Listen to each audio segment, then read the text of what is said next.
మంచి కాల్షియంని, మంచి బలాన్ని, పోషకాలను అందించే రాగి మాల్ట్ చాలా మంచిదని చెప్పచ్చు.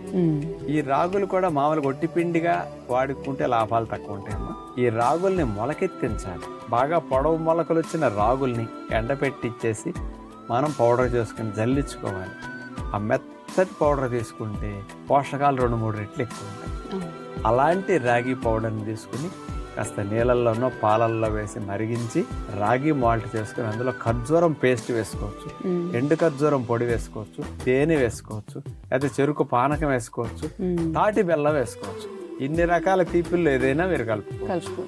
అలాంటి రాగి మాల్ట్ని కొంచెం యాలక పొడి వేసుకుని ఇందులో ఆ తీపి కూడా యాలక పొడి కలపాలి. అప్పుడు కమ్మగా ఉంటుంది.